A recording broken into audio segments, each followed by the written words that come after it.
Hey boys and girls, Doug Giles here. It's Warriors 2023, Rich. And Wildmen. Happy New Year, Doug. Happy New Year, you marvelous bastard. And Happy New Year to Zeke, our producer, and to all of the Warrior and Wildmen enthusiasts out there in the United States of liberal acrimony. We're going to take this nation back for God and country, starting right now, Rich. Yep.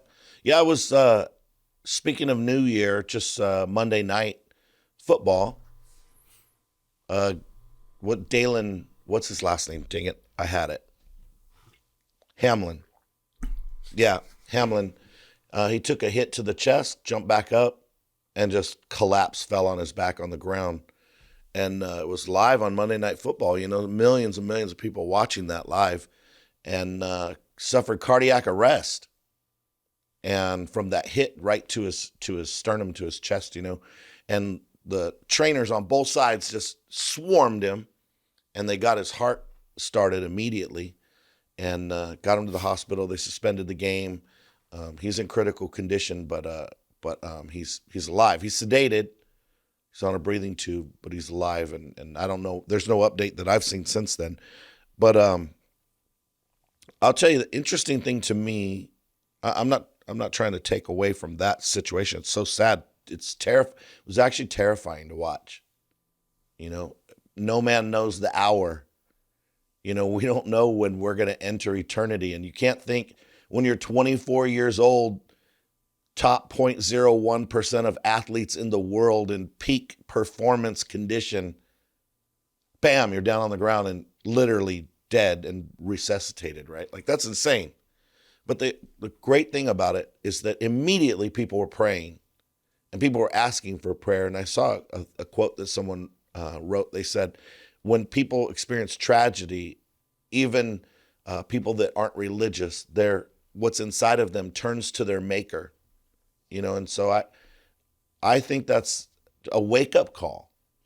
I obviously don't think God did that to wake up America, but surely things that happen like that so publicly that people could see that your life could stop in a second.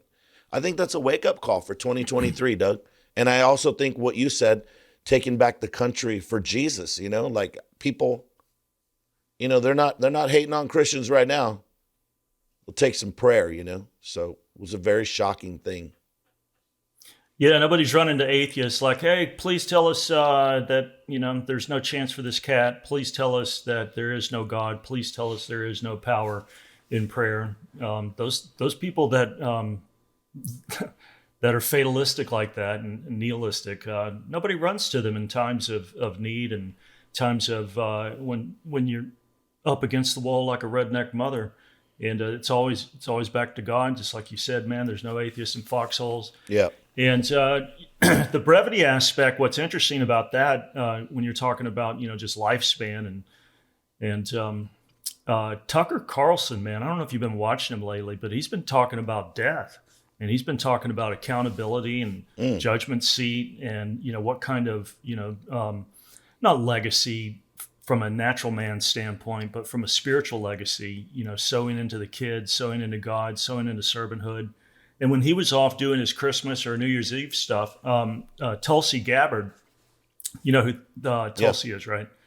She's got that incredible white streak. Do you think she puts that in there, or do you think that she's just gray all over? And I don't know, man. And she leaves that, you know, that Cruella stripe. I dig it, man. There was this kid in our church in Miami. We called him Skunk Boy. So he's like 21 years old, and Rich, he had kind of hair like Luke, you know, big kind of Jufro type thing. And then right down the center, man, he had this weird gray stripe. For a 21-year-old, that was strange. So anyway, Tulsi's on, and it's like, well, this will be interesting. Let's see what she's got to say. Same thing. It's like, you know, our days are numbered, redeem the time, serve God. You have no idea, you know, when you're going to spring off this mortal coil, as the Puritans would say.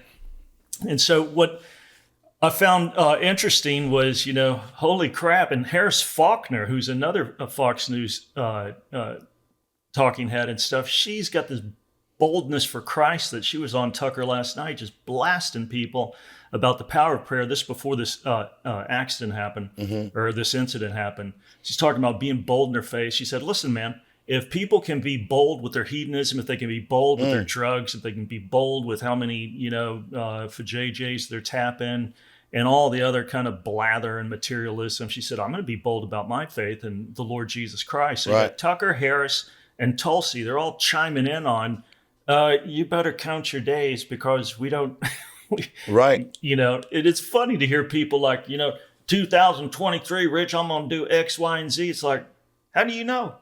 How do you know? Yeah. If God wills, maybe, but, and it's great to have plans and aspirations and stuff. We need to. But my neighbor right across the way here, Rich, where we're sitting in the veranda looking out that way, you've been here a couple of times. She died a month ago. Yeah. And she's relatively young. And I guarantee in 2022, when it started, that was nowhere in her repertoire of how she wanted 2022 to roll out. Well, I'll tell you, on New Year's Eve, during our service at church, we have communion tables set up. People can take communion before church, during worship, after church. So Annie and I walked over there during worship, and we were taking communion together. And we usually just stand there and talk for a second, and then we pray. And I was overcome with this gratitude to have made it through 2022. Not like people are crying about it, like it was so hard to be alive. I just was thankful for the year. And then I was so grateful for the opportunity to have 2023. And that was impressed on me. And it was really the grace of God that we're alive, that we even get an opportunity to have another day. And I didn't have any near-death experiences in 2022 or anything like that, but it just really is a great thing to look back and say, man, we're alive. We have another opportunity, praise God for that. And so it was really an awesome way to end the year. And then the next morning we took communion again to start the year. And I thought that was a really powerful thought, that impression that God really put on me to consider, so I think it's very helpful. Because like you said, tomorrow's not promised to us. That 24-year-old guy had plans after the game, and he's a young guy. He's a great guy. Like before the game, he runs over and always hugs his family. And, he started this big thing. It's his last season in the city that he's playing, but he started a toy drive there for the poor kids and stuff. And so, this young guy's, he's a good guy. He's trying to do some things, He wasn't expecting that. Yeah. And again, especially like at 60, I'm expecting something. Yeah. You know what I mean? The plane's going, coming down, get your seats in the upright position, tray table, That's a funny way of putting stuff. it. I like that. Yeah, and I'm cool with it. I really am. I'm not freaked out or anything like that because my hope is built on nothing less than Christ's blood and his righteousness. And I'm not sweating death because I died, I think it was, Rich, it was 39 years ago this past December 7th, 1983. So, but again, the invincible young'uns, Richard, those teenagers and those 20-somethings, those in the early 30s, I would look at what happened to this young man on the football field and and seriously go before God and take that to heart because you don't freaking know. Rich, we had one of the coolest young guys. I think he was 31. And he worked for Joe and Hannah's company, doing a lot of great stuff politically. I mean, he's not a creeper, man. I mean, just a no crap, just good kid. Just got married, had a beautiful wife, just had a wee little baby. And he goes off to work, and he was going to come home early so that they could play with the kid at the park or something like that. And he's a freaking mile away from his home. And this jackass in a pickup truck runs a red light. Boom, he's gone. Yep. He's got a 2-year-old kid, been married for 3 years, and had a great company and a bright future. And poof, gone. And, wasn't a drug addict, very serious Christian, and inexplicable. Yeah.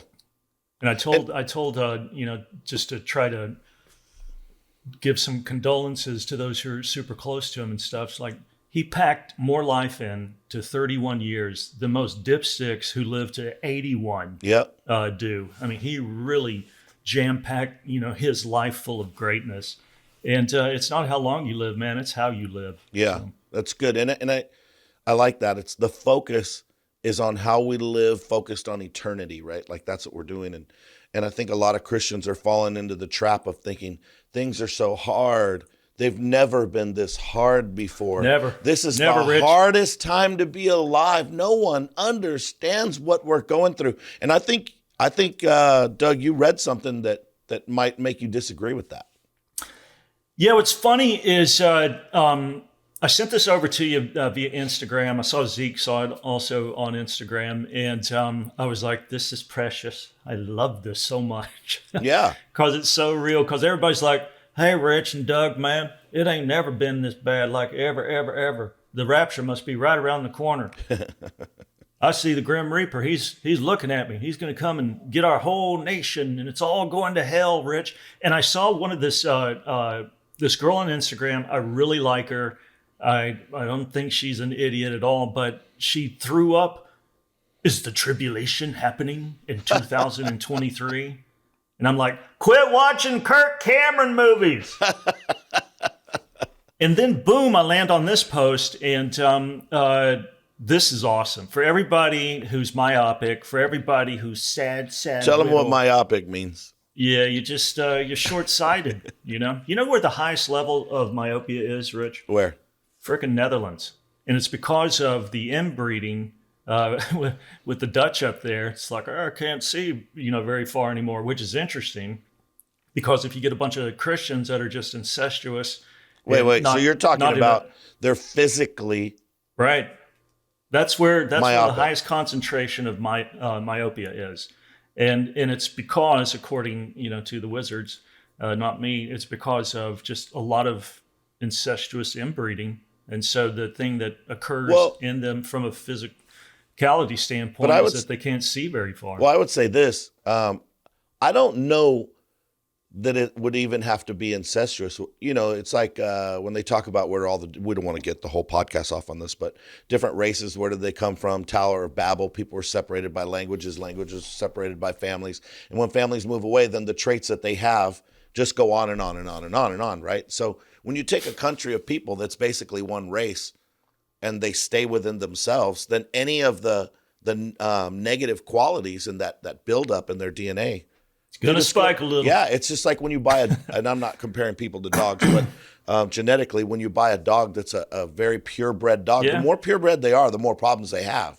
Yeah. And the mutts on the street, they don't need to go to the vet and eat a special diet. Yeah. They eat out of the trash can, they're never going to die, right? Yeah, freaking eat rats, get bit by a rabid raccoon, and they're fine. You get some little cake and ale, little poofter dog, and all of a sudden, if it tries to jump up on the couch, its hips blow out of socket. Yeah, hip dysplasia and everything else. Hey, but here's an interesting point before we dive into this, man, is that the more, the Christians just hang out with their little clique and their little group, and they just inbreed, and they have these little incestuous Christian relationships, the more you're going to lose vision, the more you're going to get short-sighted, the more you're not going to be able to see what God's doing and see how he's kicking butt and taking names within this planet. You're just going to be able to just navel gaze and just live in some little solipsistic universe. And Rich, that doesn't sound mondo-jovial for me for 2023. No, and for the listener, Doug's talking about incestuous spiritual relationships that don't go outside the church. But we also are 100% against any other type of incestuous relationship too. Yeah. But yeah, it's this relation. I heard a guy at a coffee shop one time. I was sitting there with a friend, and he said, "It'd be awesome if we got an island and all the Christians moved there and we just lived there." And I said, that's the plan of the devil. No way. That's literally the plan of the devil, is to take the salt out of the world. Like, that's the devil's plan. He doesn't want us in the world. There's not a problem with us being in the world. The problem is when the world gets in us. We need, anyway, we've done podcasts on that too.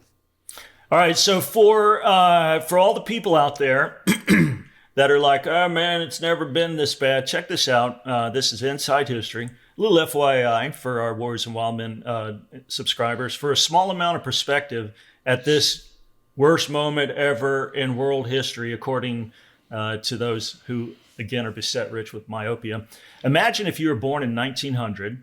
When you are 14, this thing called World War I starts. And it ends at your 18th birthday with 22 million people liquidated. Whoa. Later check this out. Later in the year, a Spanish flu epidemic, okay, hits the planet and runs until you're 20. So 50 million people die from it in those 2 years. Yes, 50 million. So you got 22 million with World War I, 50 million with the Spanish flu, and that's all in the spate of what? 6 years. 6 years, baby. I wonder what if they thought the world was going to end. Well, hold on. I'm gonna look that up. What was the world population in 1922? World population. Get it, brother. Hey, do we have any Jeopardy music we could play while you're Googling? Yeah. So again, we got people rich like, oh man, it's never been this bad. If you're freaking born in 1900, World War I, bam, hits you at 14, Doug. and it ends on your 18th birthday, 22 million people, poof, gone. And then the Spanish flu hits, bam, another 2 years later, 50 million people gone. Can you imagine if we had all the rapture people back then in the 1900s? They would go nuts in despair because the rapture train didn't come and get them. About 2 billion people on the planet. 2 billion? And 72 million died in 6 years. That's a chunk. That's a lot. Yeah, can you imagine? It's like, Jesus is going to rescue us out of this mess. And it's like, well, he didn't. He didn't come. He didn't show up. And Rich, hit us with this next paragraph. But I think this stuff that we're covering right now, especially for the little snowflake, frickin' patchouli scented hipster dandy out there who thinks, it's never been this bad. This kind of stuff to me augurs for an admonition for the men and for the women to frickin' grow a set and pony up a little bit harder than they ever had in their life, because yes, it has been bad. And if you were born in the 1900s, you went through what after this, Rich? Right. So if you're born in 1900, World War II, Spanish flu, and then when you're 29 years old, the Great Depression hits. Unemployment hits 25%. Global GDP drops 27%. And that runs until you're 33 years old. The country nearly collapses along with the world economy. And when you turn 39, World War II starts. You're not even over the hill yet. Bro, that's 10 years. The Great Depression, world economy almost collapses, and you're just coming out of World War I. Bam, baby, World War II. Yeah, it's just like getting sucker punched like every, 4 to 5 years. And if you lived in, what's the middle part of the country called? The middle part of the country. And you're in Kansas, you're in North Texas, you're in Oklahoma, you get this little thing called the Dust Bowl. That's right. And that's not even mentioned here. And this is just one cataclysmic thing after the other. And again, I wonder if there was some prophet up there, if they had the kind of means of mass communication saying, don't worry, people, Jesus is coming soon. He'll be here tomorrow. Oh, I promise you people were saying that. Yeah, and guess what, Rich? They were wrong. Yep. So when they're 41, after going through that melee, when they're 41, the United States is fully pulled into now World War II. Between your 39th and your 45th birthday, 75 million people perish in the war, and the Holocaust kills 12 million. Whoa. And at 52, guess what comes along next? The Korean War starts and 5 million people perish. Yeah, you're 52 years old, and you've already experienced, bro. This is really, honestly, it's almost too much to even comprehend. Like That's because so Rich. Much. That's because I hate to admit it, but we're so pussified, and I'll throw myself into that. Yeah, we're spoiled. Because anytime our gelatinous flesh gets pinched a little bit, it's like, oh, it's so bad. It's so hard, Lord. Why? These people are going through just global meltdown. Yeah, eggs are expensive. You know what? Right. And I'm not saying we shouldn't complain and work on our economy and vote some different people in, because I surely believe that. But in comparison, we'll probably be all right. We need to make a change. Yeah. But we're probably going to be okay.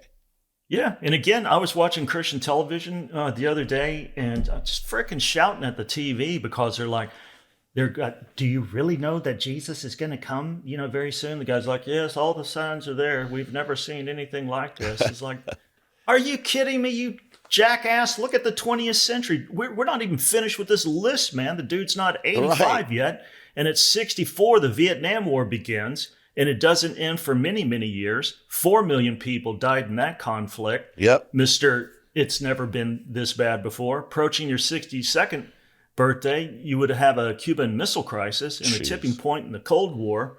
And life, as they knew it back then, could have ended. And great leaders prevented that Cold War from spiking hot. Yep. Yeah. And you know, the crazy thing is people say things like this, we're closer than we've ever been before. Well, guess what?